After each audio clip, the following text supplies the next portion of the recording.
Shalom, salam sejahtera bagi kita semua.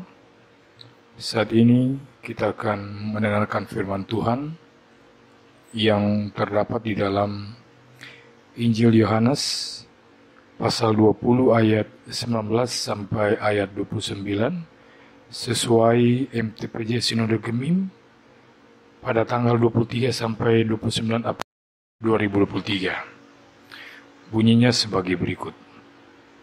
Ketika hari sudah malam pada hari pertama minggu itu, berkumpullah murid-murid Yesus di suatu tempat dengan pintu-pintu yang terkunci karena mereka takut kepada orang-orang Yahudi. Pada waktu itu datanglah Yesus dan berdiri di tengah-tengah mereka dan berkata, "Damai sejahtera bagi kamu." Dan sesudah berkata demikian, ia menunjukkan tangannya dan lambungnya kepada mereka. Murid-murid itu bersuka cita ketika mereka melihat Tuhan.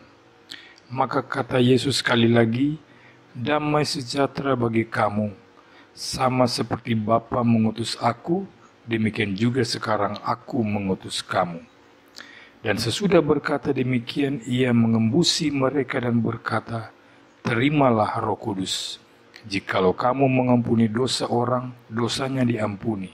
Dan jikalau kamu menyatakan dosa orang tetap ada, dosanya tetap ada."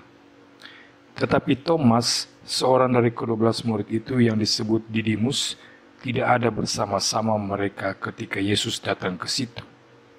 Maka kata murid-murid yang lain itu kepadanya, "Kami telah melihat Tuhan." Tetapi Thomas berkata kepada mereka, "Sebelum aku melihat bekas paku pada tangannya, dan sebelum aku mencucukkan jariku ke dalam bekas paku itu, dan mencucukkan tanganku ke dalam lambungnya, sekali-kali aku tidak akan percaya." 8 hari kemudian murid-murid Yesus berada kembali dalam rumah itu, dan Thomas bersama-sama dengan mereka. Sementara pintu-pintu terkunci, Yesus datang dan ia berdiri di tengah-tengah mereka dan berkata, "Damai sejahtera bagi kamu." Kemudian ia berkata kepada Thomas, "Taruhlah jarimu di sini dan lihatlah tanganku. Ulurkanlah tanganmu dan cucuklah ke dalam lambungku, dan jangan engkau tidak percaya lagi, melainkan percayalah." Thomas menjawab dia, "Ya Tuhanku dan Allahku." Kata Yesus kepadanya, "Karena engkau telah melihat aku, maka engkau percaya. Berbahagialah mereka yang tidak melihat namun percaya." Saudara-saudara yang Kristus kasihi, salah satu buku yang banyak dibaca orang adalah sebuah buku yang berjudul Bagaimana Mengatasi Orang yang Sulit. Saya tidak heran kalau buku semacam itu sangat laris.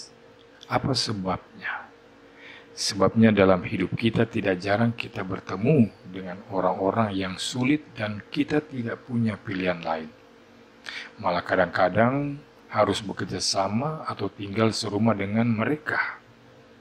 Bagaimana kalau di kantor kita harus bekerja sama dengan orang yang sulit? Lebih celaka lagi, bagaimana kalau di rumah kita harus hidup bersama dengan istri yang sulit atau suami yang sulit? Nah, di antara 12 murid Yesus, saya kira Thomas lah dapat digolongkan sebagai orang yang sulit. Sulit diajak bergaul dengan enak, orangnya terlalu serius, tidak bisa diajak guyon, tidak punya rasa humor. Kalau diajak guyon, dianggap serius. Akibatnya yang terjadi adalah salah paham. Pernahkah Anda bertemu dengan orang yang tidak biasa dia ajak guyon? Kalau saya pernah. Saya punya teman sekolah di SMA yang sudah lebih dari 20 tahun tidak pernah bertemu. Begitu ketemu, tentu saja saya amat gembira dan secara spontan saya bertanya, "Hei, apa kabar? 20 tahun, kemana saja engkau? Sekarang sudah gemuk. Sudah hamil berapa bulan?" Tanpa saya duga, dia ternyata marah. Thomas juga begitu, serius, terlalu serius, tidak gampang tergerak emosinya. Murid-murid Yesus yang lain dengan semangat dan bergairah mengatakan, "Kami telah melihat Tuhan." Thomas tanggapi dingin. Sebelum aku melihat bekas paku pada tangannya, dan sebelum aku mencucukkan jari ke dalam bekas paku itu, dan mencucukkan tanganku ke dalam lambungnya, sekali-kali aku tidak akan percaya.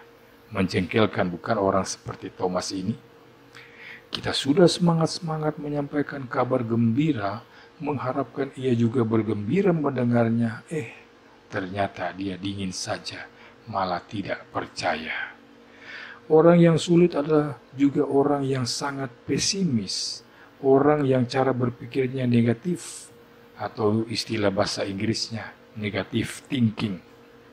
Kalau melihat sesuatu yang dilihat cuma segi jeleknya, sisi gelapnya.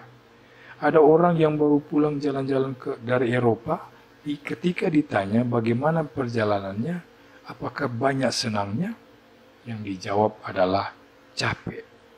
Yang terkesan cuma capeknya. Ada juga orang dapat promosi naik pangkat, orang mengucapkan selamat Anda naik pangkat. Apa jawabnya? Selamat apa? Dikira naik pangkat itu enak, malah tambah pusing. Ada orang ulang tahun, orang berucap selamat tambah umur setahun lagi. Apa jawabnya? Bukan tambah umur, tapi berkurang umur saya setahun lagi. Gelas setengah penuh dibilang setengah kosong. Inilah contoh orang-orang yang pesimis, yang berpikir negatif, tidak menyenangkan bergaul dengan orang-orang yang seperti ini. Thomas adalah tipe orang yang seperti itu. Curiga melulu, tidak gampang percaya. Ketika mereka berkata, kami telah melihat Tuhan, dia berkata, kalau sebelum saya melihat sendiri, saya tidak akan percaya. Menjengkelkan. Karena itu kita pantas bertanya, orang yang sulit dan menjengkelkan seperti Thomas mengapa dipilih oleh Yesus? Kalau kita orang-orang yang sulit seperti Thomas ini sebaiknya disingkirkan saja, dijauhi, dijauhkan. Di sini bedanya Yesus dengan kita. Semua tipe orang diterima oleh Yesus, diberi kesempatan untuk menjadi muridnya, termasuk Yudas si pengkhianat, termasuk Petrus si pengecut. Yesus adalah gembala. Kalaupun ada domba yang nakal, yang kurang ajar, tetap saja mereka diperlakukan sebagai domba. Ini tidak berarti karena Yesus menerima semua orang, kita lalu bisa dan boleh sembarangan. Bukan begitu. Ingat cerita Yesus tentang raja yang bikin pesta. Karena yang mestinya diundang tidak mau datang, lalu raja itu mengundang para pengemis, para gelandang, dan sebagainya. Mereka semua diberi kesempatan. Namun ketika ada yang datang dengan sembarangan, tidak menghargai kesempatan luar biasa yang diberikan, maka dia diusir, bahkan dihukum karena dianggap menghina Tuhan. Di dalam hidup kita, kadang-kadang kita harus bertemu dengan orang-orang yang sulit seperti Thomas, karena itulah buku bagaimana mengatasi orang yang sulit itu sangat laris. Tetapi tanpa membaca buku itu, Yesus telah memberi sebuah contoh yang sangat jelas. Pertama, orang sulit seperti Thomas itu jangan langsung ditendang atau disingkirkan. Kedua, orang sulit seperti Thomas itu justru harus terus dirangkul. Yesus memperlakukan setiap orang sesuai dengan karakter masing-masing. Ada yang harus diperlakukan dengan lembut, tetapi ada juga yang harus diperlakukan dengan keras seperti Petrus. Karena itu Yesus juga merangkul Thomas sesuai dengan karakternya. Ciri dari kasih itu antara lain sabar, murah hati, tidak cemburu, tidak sombong. Karakter orang seperti Thomas adalah tidak mungkin datang kepada Yesus. Karena itu Yesuslah yang datang kepadanya. Dan yang ketiga, ini yang amat penting, bagaimana melembutkan hati orang yang sulit, yaitu dengan kesabaran. Yang jauh lebih penting lagi adalah dengan bukti. Saudara menghadapi orang yang seolah-olah keras hati tidak mau percaya, sabar, dan berikan bukti melalui diri Anda sendiri. Kita tahu sekarang ini televisi ataupun HP lebih populer dari radio. Mengapa? Karena melalui televisi atau HP kita bisa melihat, sedang melalui radio kita hanya mendengar. Apa yang kita lihat itu lebih berkesan daripada apa yang kita dengar. Kalau saudara menghadapi orang yang sulit sekali percaya kepada Kristus, yang paling penting bukan terus-menerus mengkhotbahi dia, tetapi apa? Seperti Yesus kepada Thomas, datang kepadanya dengan kesabaran dan lemah lembut, damai sejahtera bagi kamu, dan buktikanlah apa yang Anda ingin ia percaya itu melalui sikap diri Anda. Anda ingin dia percaya, buktikanlah melalui hidup Anda bahwa orang percaya itu punya nilai lebih. Anda ingin orang lain menjadi Kristen, tunjukkanlah diri Anda sebagai orang Kristen yang pantas untuk membuat dia tertarik. Dan ternyata, orang yang sulit seperti Thomas juga punya segi positifnya. Setiap orang pasti punya kelebihan.